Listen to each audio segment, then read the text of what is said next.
Hey guys, tonight we'll be talking about one of the most fascinating figures in history, Socrates, a man whose questions shaped the way we think, whose ideas challenged his world, and whose influence is still felt today.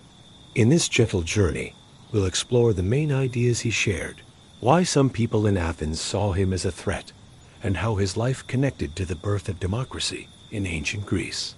We'll move slowly through the history of Athens, the beginnings of philosophy, and the story of a man who believed that wisdom begins with admitting how little we truly know.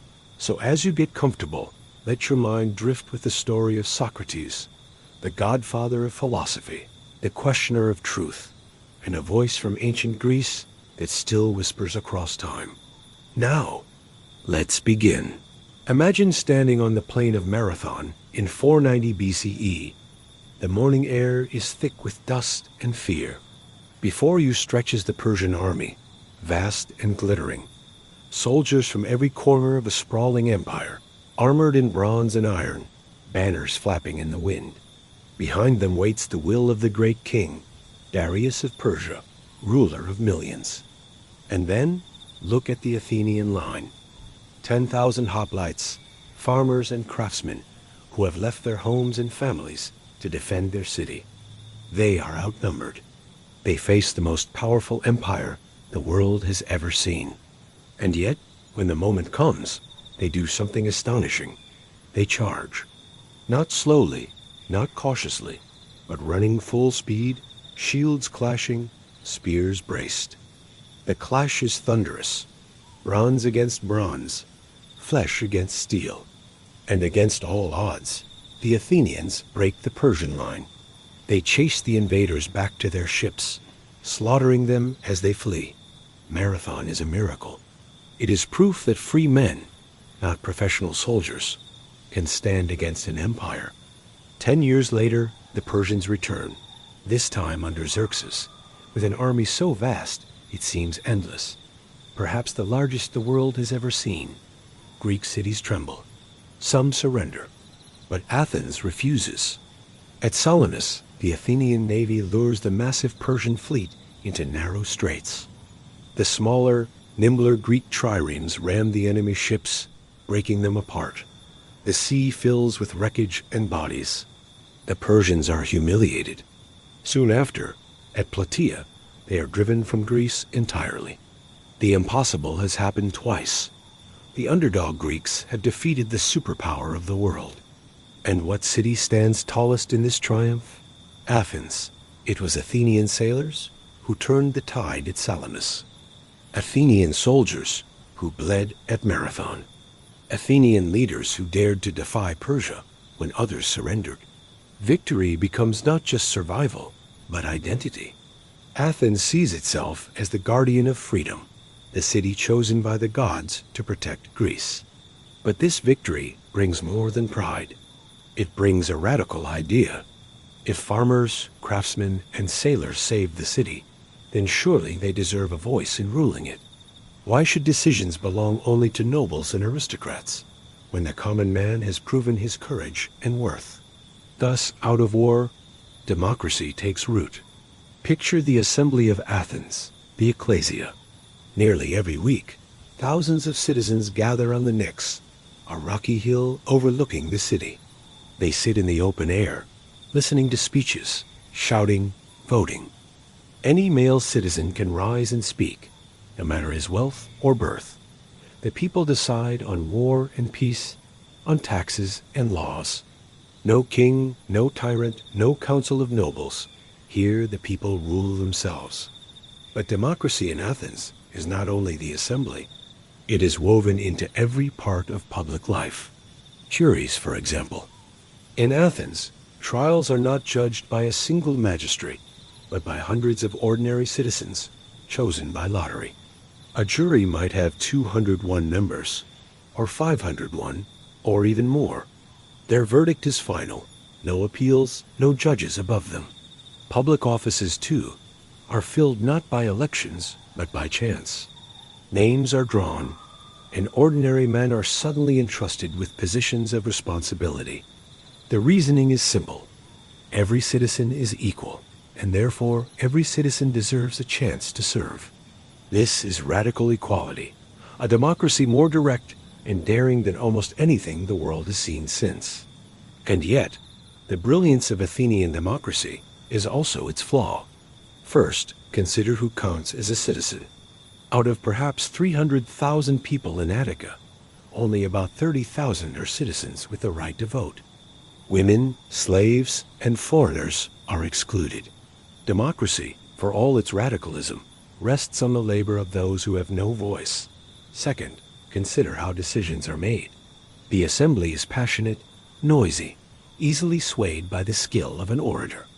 A man with a silver tongue can convince thousands to vote for war, or for the execution of generals, or for policies that lead to disaster. Democracy is power in the hands of the people, but the people are human, prone to anger, fear, and manipulation. Athens itself will prove this again and again. In the 5th century, democracy becomes both the pride and the peril of Athens. Under the leadership of Pericles, the city thrives. The Parthenon rises on the Acropolis. Tragedies by Aeschylus, Sophocles, and Euripides fill the theaters. Philosophy blossoms. Athens becomes not only a power, but a beacon of culture. And yet, democracy also leads the city into reckless wars. The Peloponnesian War against Sparta drags on for nearly 30 years, draining Athens of strength, tearing apart its alliances, and plunging the city into chaos. In moments of fear, the people make terrible choices. They vote to execute their own generals after a storm prevents them from rescuing shipwrecked sailors. They exile leaders on suspicion, only to recall them when convenient. They swing from bold confidence to paralyzing fear, often within the same year. At one point, democracy collapses entirely. An oligarchy known as the 30 Tyrants seizes power, ruling with brutality, executing hundreds. The experiment seems finished. But soon, democracy is restored, scarred but still alive. Athens is a city forever oscillating between brilliance and ruin. And it is in this city, dazzling, chaotic, full of contradictions, that Socrates walks. He sees the victories of the past, the pride of the citizens, the monuments to democracy. But he also sees the flaws, the ease with which crowds are swayed, the ignorance disguised as wisdom, the rash decisions that destroy lives. He does not write treatises or hold office. He simply asks questions, questions that cut to the heart of Athens itself. For a time, the city tolerates him, perhaps even finds him amusing. But as the years pass, as Athens suffers defeat and humiliation, as the democracy grows insecure and suspicious, Socrates' questions begin to sting too sharply. For if democracy rests on the wisdom of its citizens, what does it mean when a single man reveals again and again that the citizens do not know what justice is, or courage, or piety? Athens may be the birthplace of democracy, but it is also the city that will put philosophy itself on trial. In the crowded agora of Athens, where merchants sell olives and figs, where politicians argue before the people, and where poets recite verses in the open air, one figure stands out, not because of his wealth or his beauty, but because of the opposite. He is barefoot, even in the heat of summer or the chill of winter. His cloak is shabby, worn thin, and often unwashed. His face is unforgettable, bulging eyes that never seem to blink, a flattened nose, thick lips, and a head that is more bald than not. To many, he looks more like a satyr from the plays of the theater than a philosopher. Children sometimes laugh at him as he passes. And yet, those who meet his gaze do not forget it. His eyes, strange as they are, seem to pierce into the soul. This is Socrates. Unlike the sophists who teach for money, Socrates refuses payment. He claims he has no wisdom to sell, only questions to ask. He owns little, eats simply, drinks sparingly, and spends his days not in comfort but in conversation. Wealth, reputation, luxury, these he regards as distractions. What matters to him is philosophy, the love of wisdom, the pursuit of truth. But Socrates does not lecture. He does not stand on a platform and deliver speeches to a silent audience. His method is dialogue, living, breathing conversation. He approaches people in the marketplace, in workshops, at feasts, even in the gymnasia where young men train. To a general, he might ask, what is courage? To a politician, what is justice? To a poet, what is beauty? At first, the answers come quickly, but Socrates keeps pressing. Each answer leads to another question. Each confident definition crumbles under scrutiny. Slowly, his companion begins to falter. What seemed clear dissolves into confusion. This is the Socratic method, not to fill a student with knowledge, but to strip away false certainty, to expose ignorance, and in that empty space, to make room for genuine inquiry. Some find this exhilarating. Young men, eager for truth and hungry for rebellion, gather around him. Among them are names that will echo through history. Plato, who will preserve and expand his teachings. Alcibiades, brilliant, but reckless, destined to betray Athens. Xenophon, the soldier and historian who will record his master's conversations. Others, however, find him insufferable. No one enjoys being made a fool in public, least of all powerful men. Poets whose verses he dismantles, politicians whose rhetoric he exposes, craftsmen whose skills he questions. All leave the encounter humiliated. For while Socrates claims he knows nothing, he makes it painfully clear that others know even less. Admired by the youth, resented by the elders, that is the life of Socrates. His personality, though, is not harsh. He is not a prophet thundering condemnation, nor a cynic sneering at the world. He is ironic, playful even, often pretending to be more ignorant than he is, drawing others into a trap of their own contradictions. He jokes, he laughs, he teases, but always, beneath the humor, lies a deadly seriousness. For Socrates, the soul is more important than the body. Virtue is more important than wealth. To live unjustly is worse than to die. These are not slogans to him, but truths to be lived. And he lives them with a stubbornness that both inspires and infuriates.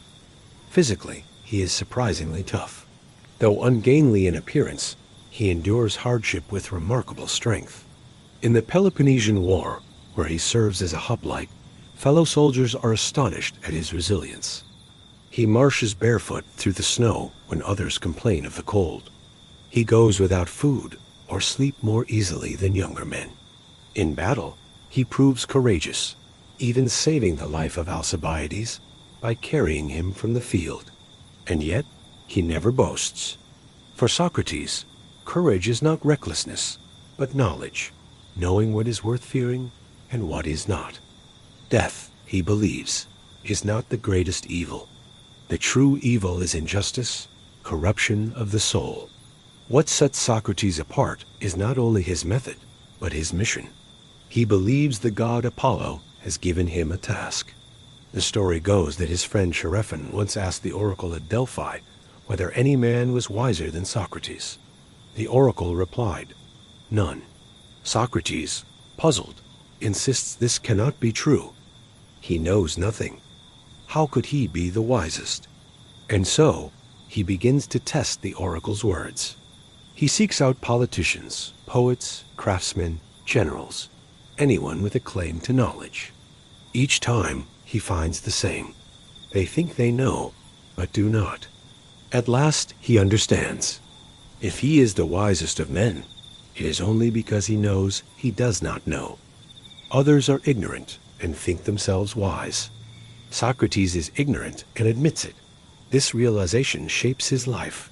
His mission is to awaken Athens, to strip away illusions of knowledge, to guide people toward self-examination.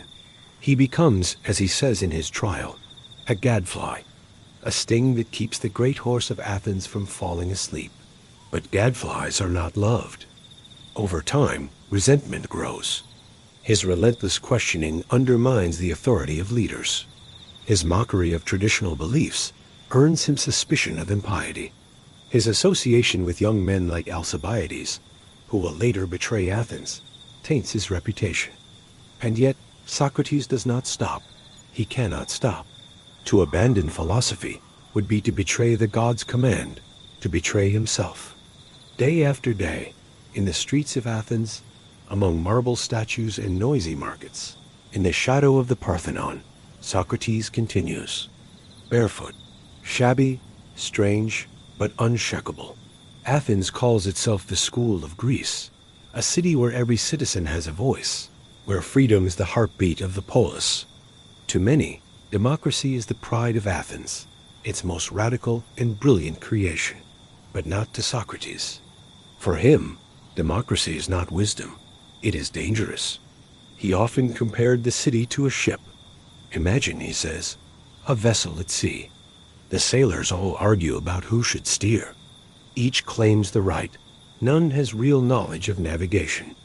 They flatter the crowd of passengers, seeking votes, while the true navigator, the one who has studied the stars, and the winds, the one who actually knows how to sail, is ignored. Would you trust your life to such a ship? Yet this, Socrates warns, is how Athens governs itself. Decisions of war, justice, and law are left to crowds swayed not by knowledge, but by persuasion. The skilled orator, like the ambitious sailor, wins control, not because he knows the truth, but because he knows how to please. For Socrates, true leadership must belong not to the many, but to the wise. Just as only a trained doctor should heal the sick, only those who know justice should rule the city. To put government in the hands of the ignorant is, to him, madness. He does not mean that the people are stupid. He means they are untrained. Wisdom is rare, and it must guide power, or power will destroy itself. This is not what the Assembly of Athens wants to hear. Consider the trial of the generals after the Battle of Arginusi in 406 BCE. The Athenians had won a naval victory, but a storm prevented the rescue of shipwrecked sailors. The people, furious at the loss of their sons and brothers, demanded vengeance. In the assembly, orators whipped the crowd into rage, and the generals were sentenced to death. Socrates, serving that year as a member of the council, refused to endorse the decision. It was illegal, he argued, to condemn men en masse without proper trial. He stood against the will of the people, against their grief and anger, because he believed justice mattered more than passion. This act of defiance did not make him popular. It showed Athens that Socrates would not bend, even when the city demanded it. Again and again, his philosophy clashed with democracy's foundations. Athens prized equality, every citizen a voice, every citizen a vote. Socrates prized wisdom. Only those who truly knew the good were fit to lead. Athens celebrated freedom of speech. Socrates used that freedom to show that most speech was empty, most opinions baseless. Athens trusted the jury of citizens to decide justice. Socrates believed justice was a truth to be discovered, not a matter of majority opinion. In a democracy that exalted the judgment of the people, Socrates declared that the people did not know what they were doing. His enemies accused him of arrogance, of elitism, of despising the very system that gave him the right to speak. But Socrates would say the opposite. His questioning was the highest service he could give the city. By exposing ignorance, he hoped to awaken wisdom. By challenging the many, he sought to protect them from their own errors. Yet this was a service few wanted. The danger of democracy, as Socrates saw it, was not only ignorance but passion.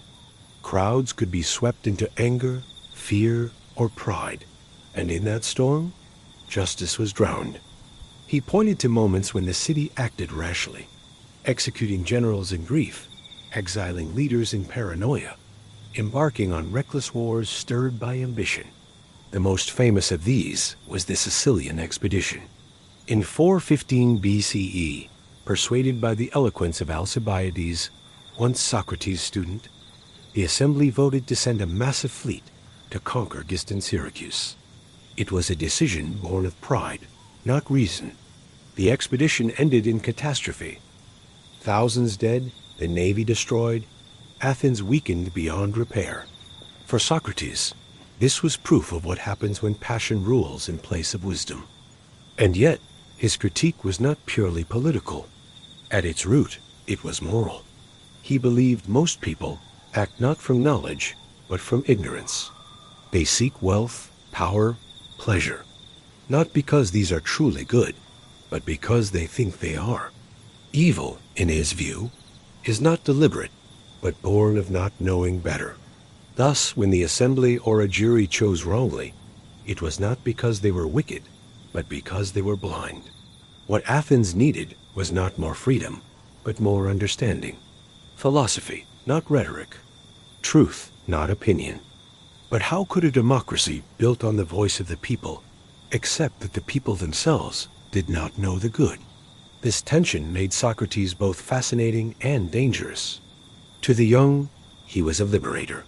He freed them from the illusions of tradition, showed them how to think for themselves, and offered a vision of a life devoted to truth. To the powerful, he was a threat, a man who mocked their speeches, questioned their competence, and undermined their authority in front of their own citizens. His disdain for elections was especially provocative. Elections, he argued, do not guarantee wisdom, only popularity. A man wins office not because he knows what is just, but because he knows how to please a crowd. To choose leaders this way, Socrates insisted, is like choosing a doctor not for his knowledge of medicine, but for his charm. Who, then, would be surprised when the patient dies? The irony was sharp. In Athens, the city of free speech, Socrates used his speech to attack the very principles that made it possible. He did not plot to overthrow democracy, but his words revealed its weaknesses too clearly, its flaws too painfully. And in a city already wounded by war, plague, and political turmoil, that was intolerable. To Socrates, democracy endangered justice because it mistook opinion for truth, passion for reason, equality for wisdom. To Athens, Socrates endangered democracy because he exposed the ignorance of its citizens, its leaders, and its juries. In the end, the city and the philosopher could not coexist. One valued the voice of the many, the other, the insight of the few. The conflict was inevitable, and soon it would come to trial. The trial of Socrates is remembered because of how it ended, with a cup of poison and the silence of a philosopher. But to understand why his death mattered, we must look more closely at how he lived, what he taught, and why his way of thinking was so dangerous to Athens. Socrates left behind no writings of his own. Everything we know comes from his students, Plato above all, but also Xenophon and Aristophanes, who mocked him in comedy. This means Socrates himself is a shadow, a voice refracted through others. Yet in that shadow, certain truths emerge with clarity. At the center of it all is a simple declaration. I know that I know nothing. This was not false humility. It was the foundation of his method. Most men, Socrates believed, walk through life certain they understand justice, courage, piety, or love. They act as though these things are obvious, unquestionable. But when pressed, their certainty collapses. Ask them to define justice, and they stumble. Ask them to explain courage, and contradictions appear. Socrates exposed this. Patiently, relentlessly, he asked questions until the confident were confounded. His conversations left men angry, embarrassed, sometimes humiliated, but also awakened. For Socrates, wisdom began with recognizing ignorance. Only when you admit you do not know can you begin to seek what is true. This method, later called the Socratic method, was more than a technique of debate. It was a way of life. He sought truth not in books or doctrines, but in dialogue. He believed philosophy was not a lecture, but a conversation. To sit in the marketplace, to ask a politician about justice, to challenge a craftsman on the meaning of skill, this was philosophy in its purest form. Why? Because truth, to Socrates, was not something you could simply be told. It had to be discovered within, drawn out like water from a well. A teacher could not pour knowledge into a student's mind. He could only act as a midwife, helping the soul give birth to what it already carried. This is why Socrates never claimed to teach.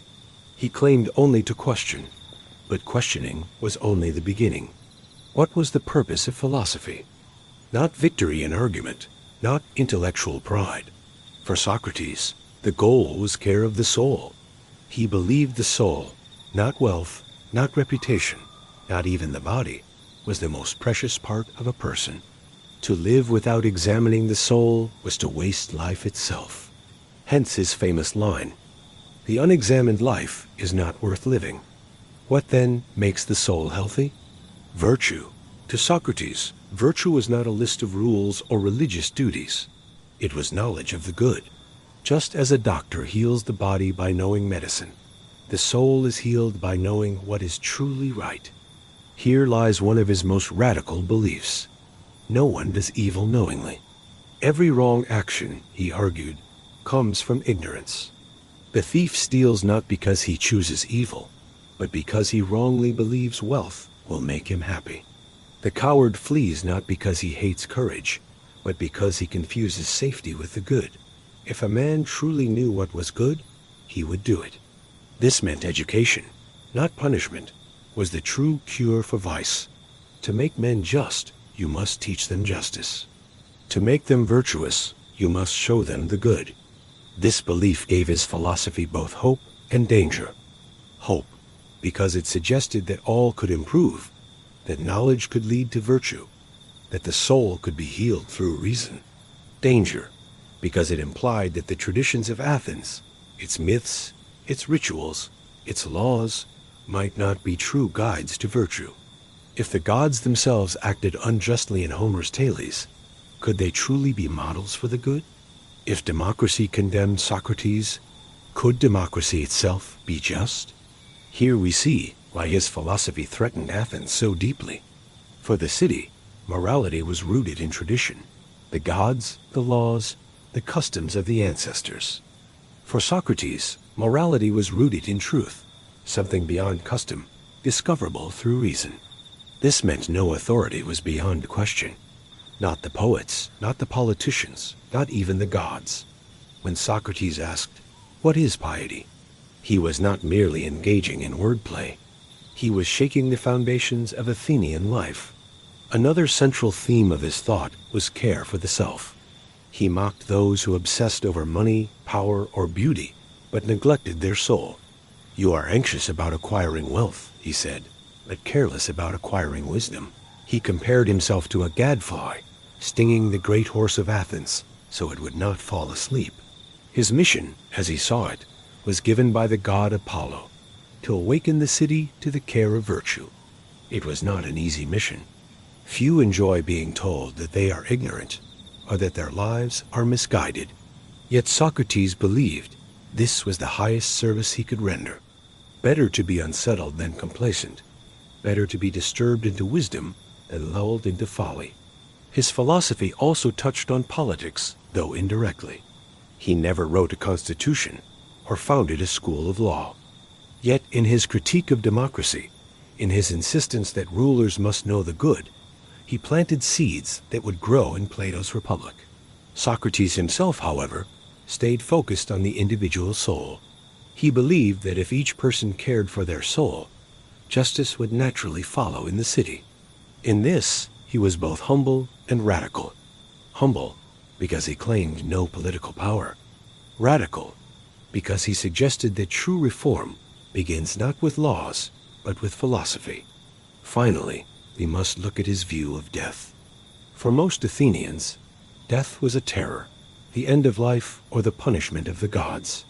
For Socrates, it was not to be feared. At his trial, when offered the chance to beg for mercy, he refused. Why? Because death, he said, is either a dreamless sleep, nothing to fear, or a passage to another world where the soul may meet wiser men and continue the search for truth. In either case, it is not an evil. The real evil is to betray one's principles, to live unjustly, to corrupt the soul. This is why he could drink the poison calmly, why he faced execution without trembling. For him, philosophy was practice for death, a lifelong preparation to meet the unknown with wisdom and integrity. Socrates taught no doctrines, wrote no books, founded no school, and yet his philosophy reshaped the world. By questioning, he taught us to think. By caring for the soul, he taught us to live. By facing death with courage, he taught us how to die. This was the man Athens condemned. Not a sophist selling tricks of rhetoric, not a rebel plotting revolution, but a philosopher who sought only truth and who placed the soul above all else. And for that, the city gave him hemlock. The year is 399 BC. Athens is scarred, wounded, uncertain of itself. Just a few years earlier, the city suffered the unthinkable, defeat in the Peloponnesian War. Sparta had marched victorious into Athens. Its proud democracy had fallen to the 30 tyrants, a brutal oligarchy that executed and exiled hundreds of citizens. Though democracy was restored, the wounds were fresh. Trust was fragile. Suspicion hung in the air. It was in this uneasy atmosphere that the city turned its gaze toward a 70-year-old man, Socrates. The charges were announced clearly. First, impiety, not believing in the gods of the city, introducing new divinities. Second, corrupting the youth, leading young Athenians astray with his teachings and questions. At first glance, the accusations might seem vague, even petty, but beneath them lay deep fears. Socrates had challenged tradition. He had questioned the gods. He had associated with men like Alcibiades, the brilliant but reckless general who betrayed Athens, and Critias, one of the 30 tyrants.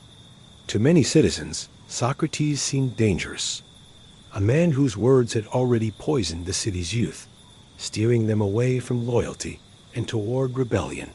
The trial took place in the Heliaia, Athens' great court. Nearly 500 jurors, ordinary male citizens chosen by lot, filled the space. They had the power of life and death. The air was thick with expectation. Here was no obscure defendant. Here was the most notorious philosopher in Athens, the gadfly of the city. Some jurors came eager to silence him. Others came curious, perhaps even admiring. All came ready to judge. Socrates stood before them barefoot, unkempt, wearing the same shabby cloak he always wore. No polished lawyer defended him. No tearful family begged for mercy. He spoke for himself. His accusers were three: Meletus, a poet, who claimed Socrates corrupted the youth; Anytus, a powerful politician, who resented Socrates' critiques of democracy; and Lycon, an orator, who represented the professional speakers Socrates so often exposed. They argued that Socrates mocked the gods, replaced them with strange spirits, and filled young men with contempt for their elders and traditions. If such impiety were left unpunished, Athens itself would be endangered. When Socrates rose to speak, he did not grovel. He did not flatter the jury. Instead, he began by dismantling the charges. On impiety, he argued, how could he be guilty of atheism if Meletus also accused him of inventing new gods? The charges contradicted themselves. He spoke of his daemonion, a divine inner voice that guided him, as proof that he did, in fact, believe in the divine. On corrupting the youth, he asked, who improves them? The laws? The politicians? The poets? If only Socrates corrupted them, while all others improved them, then surely that was absurd. And if he corrupted them unintentionally, then he should be instructed, not punished. Time and again, he cornered Meletus with questions, exposing contradictions. Just as in the Agora, the accuser was reduced to confusion. But Socrates went further. He reminded the jurors that he was not an enemy of Athens, but its servant. He was, he said, a gadfly, sent by the gods to sting the great horse of the city so it would not fall into complacency. His mission was divine, to awaken Athens, to urge its citizens to care less for wealth and reputation, and more for virtue and wisdom. He spoke with calm conviction. You may kill me, but you will not easily find another like me. Then came a moment few expected. Most defendants begged for pity. They brought their children to court, let their wives weep before the jury, appealed to sentiment. Socrates did none of this. He insisted he would not disgrace himself or Athens by begging. He would speak only the truth, not manipulate the jury with tears. The result was electric. Some jurors admired his courage. Others bristled at what they saw as arrogance. The vote was taken. Guilty, but only narrowly. Fewer than 40 votes out of 500 might have saved him. Then came the second stage, the punishment. According to Athenian law, both sides proposed a penalty. The jury would then choose. His accusers demanded death. Socrates, with a wry smile, suggested what he truly deserved. Free meals for life in the Prytaneum, the hall reserved for Olympic champions and honored benefactors of Athens. The court erupted in outrage. He was mocking them. At last, pressed to name something more realistic, he offered a fine 30 minae, guaranteed by his friends. But the damage was done. The jurors voted again. This time, the margin was wider. The sentence, death. Even then, Socrates did not falter. He turned to the jurors who condemned him and warned. By killing him, they would silence a voice, but they would not escape judgment themselves. Other gadflies would rise. Other questioners would trouble their sleep. To those who voted for his acquittal, he offered calm reassurance. Death, he said, was not to be feared.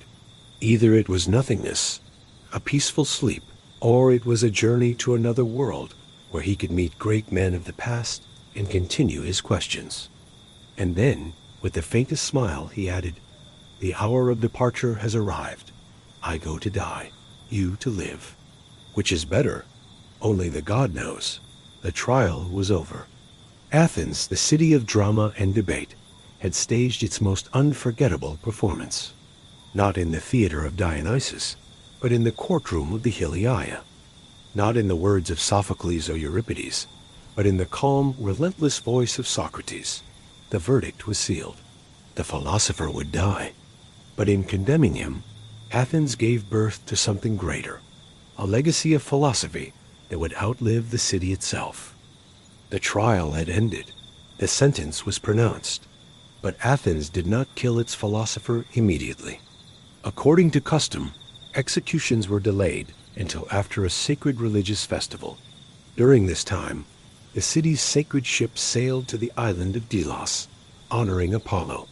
No executions could take place until it returned, and so Socrates waited. For 30 days he remained in the city prison, a small dim room with stone walls and a heavy wooden door. Shackles bound his ankles, though his spirit was unshackled. Friends and students came to visit him freely. Plato, Crito, Apollodorus, others. They sat with him, wept with him, debated with him. The conversations were later written down in dialogues, but even without the texts we can imagine the scene. The old man, calm and unshaken, surrounded by grieving disciples who could not bear the thought of losing him. One friend, Crito, begged him to escape. He had arranged everything. Guards bribed, a safe route out of Athens, money for exile. "Think of your children," Crito pleaded. "Think of the good you could still do." But Socrates refused. He argued that to flee would be to betray the very laws of Athens, the laws he had lived under all his life. Even if those laws condemned him unjustly, he owed them obedience. To escape would be to destroy the bond between citizen and city, to harm justice itself. Better, he said, to suffer injustice than to commit it. And so he stayed. The morning of his death arrived. His friends gathered in the prison, their faces heavy with sorrow. Plato, according to his own account, was ill that day and absent, though he later recorded the scene with haunting detail in the Phaedo. Socrates entered with a gentle smile. He had bathed so that his body would not trouble the women of his household after his death. He spoke cheerfully, even playfully, discussing philosophy as if it were any other day. The jailer brought the cup of hemlock, the poison prepared from the deadly plant. He wept as he handed it over. Even the servant of the law could not bear to kill this man. Socrates took the cup without fear. Before drinking, he spoke one last time. He reminded his friends that the soul, not the body, is the true self. Death is not the end, but the separation of soul from flesh. For the philosopher, who spends his life caring for the soul, death is not an enemy. It is a release. His companions broke into tears. Apollodorus sobbed uncontrollably. But Socrates rebuked them gently. "What is this? For shame. I sent away the women so there would be no crying, and now you behave in the same way. Be calm and be brave." And then, without hesitation, he lifted the cup and drank. The poison worked slowly. First, a numbness in the feet. Socrates lay down on the bed as instructed. The numbness crept upward into his legs, his chest. The executioner touched his body, asking at each stage if he felt anything. When the cold reached his heart, it would be over. As the poison spread, Socrates spoke one final sentence, simple, puzzling, profound. "Credo, we owe a rooster to Asclepius. Pay the debt, don't forget." Asclepius was the god of healing. A rooster was the traditional offering given in thanks for recovery from illness. Why did Socrates speak of healing as he lay dying? Perhaps he meant that death itself was a cure, a healing of the soul from the illness of the body. Perhaps he meant philosophy had prepared him, and now the final release was a gift. His words remain a mystery, a riddle that echoes across centuries. Moments later, the poison reached his chest. His breath grew shallow. His body stiffened. His eyes closed. The greatest gadfly of Athens was silent. His friends wept openly now. They had lost not just a teacher, but a companion, a guide, the embodiment of a life lived with courage and integrity. Plato would later write, "Such was the end, Echecrates, of our friend. A man, I would say, who was of all those we have known, the best, the wisest, and the most just. Athens had killed its philosopher. But in killing him, the city gave him immortality." The image of Socrates drinking hemlock would never fade. It would inspire Plato to devote his life to philosophy. It would challenge generations to ask whether justice can truly be found in human laws. It would raise the eternal question, is it better to suffer wrong than to commit it? And above all, it would remind the world that the examined life, though it may end in death, is the only life worth living. Socrates is dead. The cup is empty. The courtroom is silent. But the story does not end in that prison cell. In many ways, it only begins there. Athens silenced its gadfly, but his sting endured. His words lived on in the hearts of his students, above all in the mind of a young man who watched him die, Plato.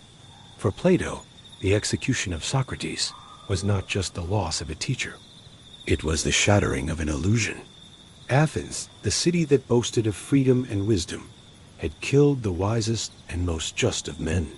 How could democracy, the pride of Greece, deliver such injustice? How could a jury of hundreds be swayed by fear and anger into condemning truth itself? These questions haunted Plato, and in wrestling with them, he began to write. In dialogue after dialogue, Plato brought Socrates back to life. He made him the central voice, asking questions, probing assumptions, searching for the essence of justice, love, virtue, and knowledge. Through Plato's pen, Socrates never stopped speaking. In the Republic, Socrates asks, what is justice? How should a city be governed? He imagines a society ruled by philosopher kings, wise leaders who care for the truth more than for power. It was Plato's attempt to answer the failure of democracy that killed his teacher. In the Symposium, Socrates leads a conversation about love, rising from physical desire to the love of pure beauty and truth. In the Apology, Plato preserves the words Socrates spoke at his trial, so that generations might hear the courage of a man who would rather die than betray his principles. Through these works, Plato ensured that Socrates would never be forgotten. But the legacy did not stop with Plato. Plato's student Aristotle would go on to found his own school, the Lyceum. Where Plato dreamed in ideals, Aristotle examined the concrete world: biology, politics, logic, ethics. He did not always agree with his teacher, but he built upon the foundation Socrates had laid, that philosophy begins with questions, that reason must guide life.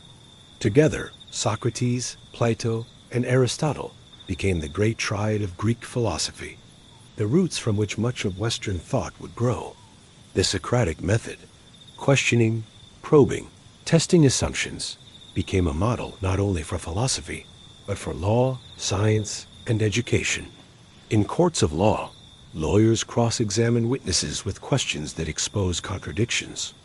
In classrooms, teachers use discussion to lead students to discover truths for themselves. In science, hypotheses are tested and retested, errors revealed, knowledge refined. All of this traces back to the shabby old man in the Agora, asking Athenians what they thought they knew. And yet, Socrates' legacy is not merely intellectual, it is moral.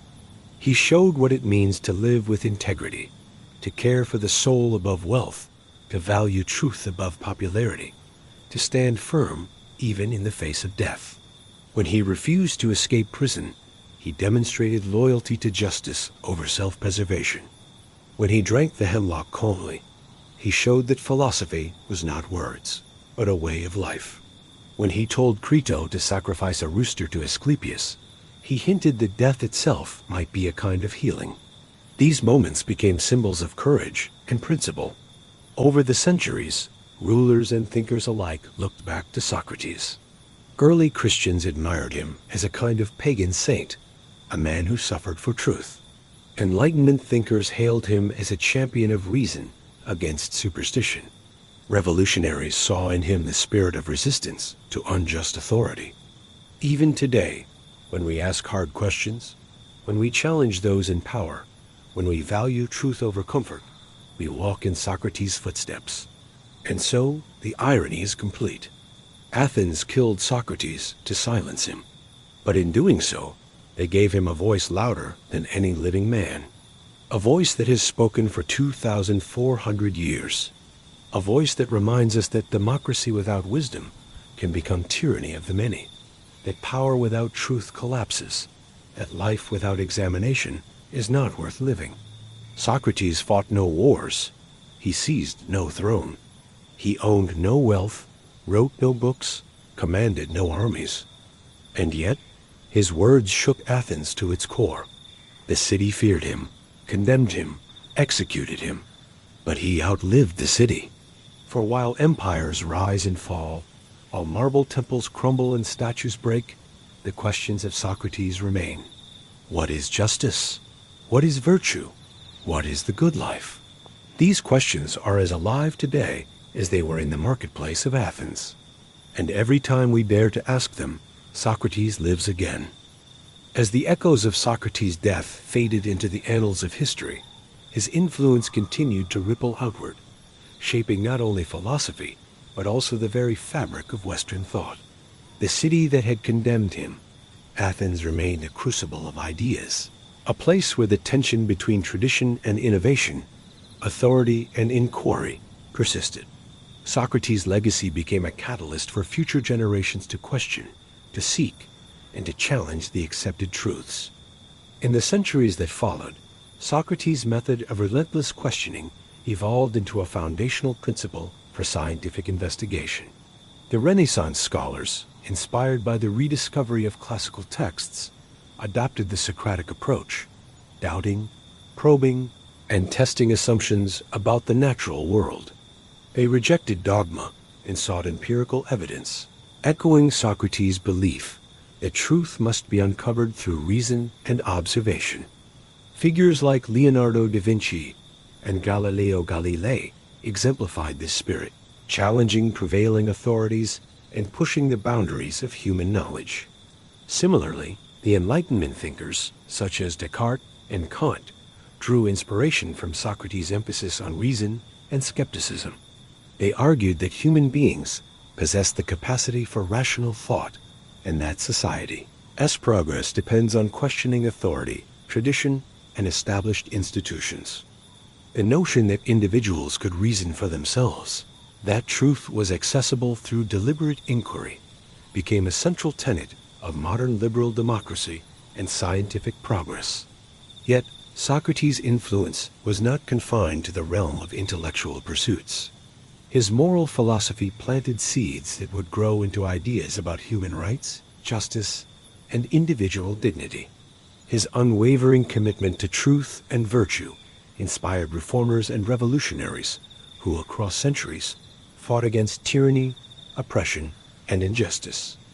The American and French revolutions, for example, echoed Socratic ideals, challenging the divine right of kings, asserting the sovereignty of the people, and emphasizing the importance of conscience and moral integrity.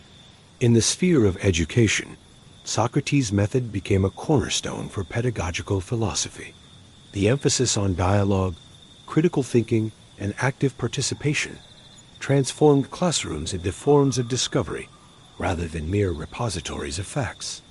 Progressive educators like John Dewey embraced the Socratic dialectic, believing that education should cultivate the capacity to question and to think independently. The idea that learners should become active participants in their own understanding, rather than passive recipients of knowledge, echoes Socrates' belief that virtue and wisdom are cultivated through continuous self-examination. Moving beyond Western traditions, Socratic principles also found their way into Eastern philosophies and spiritual practices. The emphasis on introspection, self-awareness, and questioning assumptions resonates with teachings in Confucianism, Buddhism, and Taoism. The pursuit of inner truth, the recognition of one's ignorance as a starting point for enlightenment, and the importance of humility mirror Socratic humility and the quest for moral and spiritual virtue. In the realm of ethics, Socrates' insistence that virtue is knowledge challenged humans to consider whether moral goodness can be taught or if it is innate. This debate persists in contemporary discussions of moral education, character development, and the nature of virtue. The idea that ignorance underpins vice encourages a focus on education and moral cultivation rather than punishment, a perspective that has influenced modern notions of rehabilitation and social reform. Despite these profound influences, Socrates' ideas have also sparked ongoing controversy. His questioning of authority and tradition can threaten established power structures, leading to fears of chaos and disorder. This tension persists even today, as societies grapple with a balance between stability and innovation, obedience and dissent. Socrates' example reminds us that true progress often entails discomfort and conflict, challenging us to confront uncomfortable truths about ourselves and our institutions. In the modern political landscape, the Socratic ideal of keeping rulers accountable through questioning and dialogue remains vital. Investigative journalism, whistleblowing, and public debate serve as contemporary forms of Socratic gadflies, examining the motives of leaders, exposing corruption, and insisting on transparency. The principles of critical inquiry underpin democratic processes, emphasizing that a healthy society depends on citizens who are willing to ask difficult questions and demand honest answers. The philosophical tradition that Socrates inaugurated also influenced the development of logic and reason. His focus on defining concepts justice, courage, piety laid the groundwork for formal logic and analytical philosophy. Thinkers like Bertrand Russell and Ludwig Wittgenstein carried these ideas forward, dissecting language and thought to clarify meaning and eliminate confusion.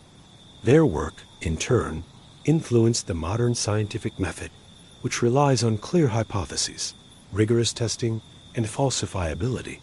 Socrates' challenge to the authority of poets and playwrights also had lasting implications for the arts. His demand for clarity, truth, and moral purpose influenced the evolution of tragedy and comedy. Writers such as Sophocles, Euripides, and Aristophanes grappled with moral dilemmas and societal questions, often reflecting Socratic themes. The arts became a mirror and a critic of society, probing its virtues and vices and encouraging audiences to reflect on their own lives. In religious thought, Socrates' insistence on questioning divine authority paved the way for a more personal and philosophical engagement with spirituality. While he believed in divine signs and the guidance of the daemonian, he rejected the literalism and dogma of traditional religion. This opened space for later thinkers to explore faith and reason as compatible, fostering a tradition of spiritual inquiry that continues to this day. The legacy of Socrates also extends into the realm of personal ethics.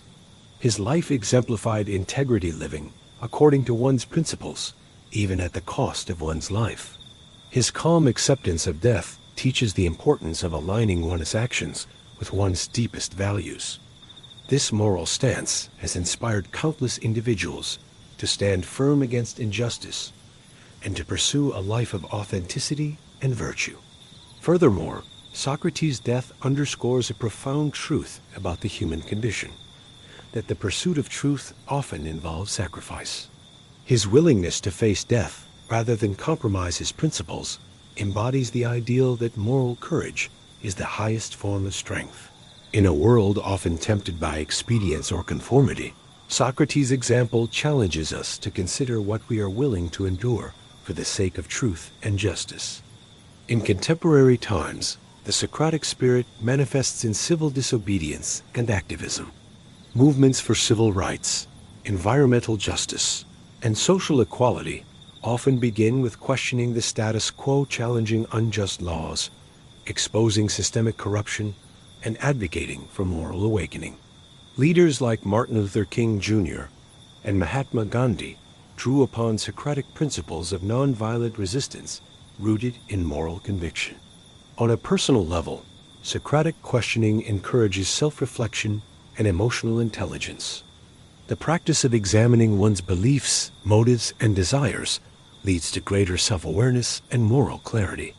Therapies such as cognitive behavioral therapy incorporate Socratic dialogue, questioning assumptions and beliefs to foster change and growth.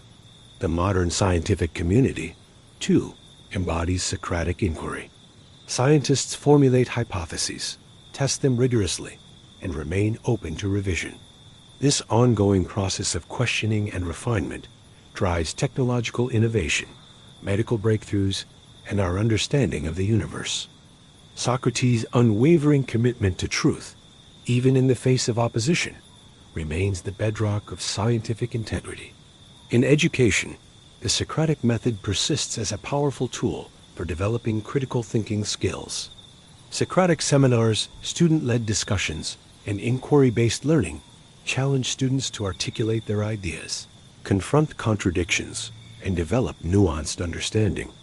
This approach prepares individuals not just to memorize facts, but to think independently, an essential skill in a complex, rapidly changing world. Philosophy itself, inspired by Socrates, continues to evolve. Existentialists, phenomenologists, and analytic philosophers grapple with questions about human existence, consciousness, and language, all rooted in the Socratic pursuit of understanding the nature of reality and our place within it. His legacy is a testament to the enduring human drive to seek meaning and clarity amid ambiguity. In the end, Socrates' life and death serve as a moral and intellectual compass. They remind us that the pursuit of virtue is a lifelong journey, demanding humility, courage, and unwavering commitment. His example teaches that truth is not handed down from authority, but discovered through diligent inquiry, that the examined life, fraught with difficulty as it may be, is ultimately the only life worth living. As we reflect on Socrates today, we recognize that the questions he posed are as relevant as ever. What is justice? What is truth? How should we live? These questions challenge us to look within and to stand firm in our quest for a better understanding of ourselves and the world. Socrates, the eternal gadfly, continues to sting complacency and to inspire the pursuit of wisdom, an inheritance far greater than any monument or law. And so, we honor his memory not merely by remembering his death, but by embracing his spirit questioning, seeking, and living with integrity. In doing so, we carry forward the torch of inquiry that he ignited in the heart of Athens, illuminating the path toward truth for generations yet to come.